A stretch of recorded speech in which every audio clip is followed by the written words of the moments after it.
اگر آپ بھی راج محل سے پی ٹی آئی کا ٹکٹ کے امیدوار ہیں، تو اگر کل پھر یہی لوگ پی ٹی آئی میں دوبارہ واپس آ گئے تو پھر آپ کا کیا ہوگا؟ دیکھیں جی، سب سے پہلی بات یہ ہے کہ ان کے واپسی کے امکانات بالکل محدود ہیں، اور یہ جو ہے یہ اپنی صرف جو لوگوں کو دھوکہ دے رہے ہیں، اپنے ساتھ چلنے والے اس ٹولے کو خوش کرنے کے لیے کہ جی ہماری بات طے ہو گئی ہے، ہماری بات چل رہی ہے، ہماری اس سے بات ہو گئی، اس سے بات، کوئی ایسی بات نہیں ہے۔ عمران خان صاحب ان کو 2-3 بار ان کو بلکہ نوٹسز ہو چکے ہیں کہ ان کا پارٹی کے ساتھ کوئی تعلق نہیں ہے، اور خان صاحب ہی حتمی فیصلہ ان کے ہاتھ میں ہوتا ہے۔ لیکن خان صاحب آپ کو پتا ہے اسد عمر کو اگر انہوں نے ایکسیپٹ نہیں کیا تو ان کی کیا حیثیت اور اوقات ہے۔ دوسری بات یہ ہے کہ یہ لوگ جو ہیں ہمارے، یہ خان صاحب کے بے وفا ٹکٹ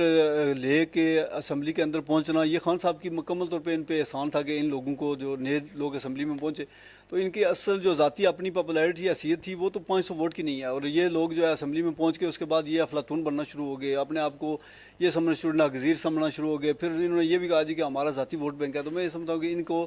بہت جلد اپنی اوقات بھی نظر آ جائے گی، اور جب یہ فیلڈ میں اتریں گے، جب عوام کی عدالت میں جائیں گے، ایک تو جوائنٹ عوامی ایکشن کمیٹی کو جو انہوں نے غداری کے سرٹیفکیٹ بانٹے اس کے بدلے میں عوام ان کو آلریڈی ریجیکٹ کر چکی ہے، اور جب یہ اپنا کیس عدالت میں، عوام کی عدالت میں لے کے جائیں گے تو پھر ان کو سمجھ بھی آ جائے گی، اور چھٹی کا دودھ بھی یاد آ جائے گا کہ آپ نے اب جب عوام کی آراء اور جذبات احساسات کے خلاف جاتے ہیں تو عوام کو جب موقع ملتا ہے تو وہ بھی آپ کو پھر اسی طرح ٹریٹ کرتی ہے جس طرح آج کل آپ ٹریٹ کر رہے ہیں۔ تو میں یہ سمجھتا ہوں کہ ان کا کوئی مستقبل، سیاسی آپ اتنے وثوق سے کہہ رہے ہیں کہ کل ان کو عمران خان دوبارہ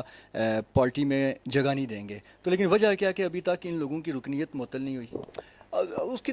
کچھ عوامل ہیں اس میں، مطلب یہ سب سے پہلے یہ ہے کہ ہماری پارٹیز کا رجسٹریشن کا وہ چل رہا ہے ابھی،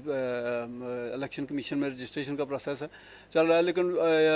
وہ چیزیں اور ہیں۔ خان صاحب کو آپ کو پتہ ہے کمپرومائز نہیں کرتے خان صاحب کبھی بھی۔ ایک تو لیگل ایشوز ہیں جس کی وجہ سے ان کو پراپر نوٹسز ابھی جاری نہیں ہوئے، لیکن دوسری طرف یہ بھی ہے کہ خان صاحب کبھی بھی ایسا کوئی سٹیپ نہیں اٹھاتے جس میں وہ خان صاحب کی جو ساری سیاست ہے وہ ایک مخصوص بیانیے کی وجہ سے کہ کبھی وہ کمپرومائز نہیں کرتے، تو ان کو دو ٹوک پیغام پہنچا چکے۔ جب خان صاحب نے ان کو زمان پارک بلایا تھا تو اس وقت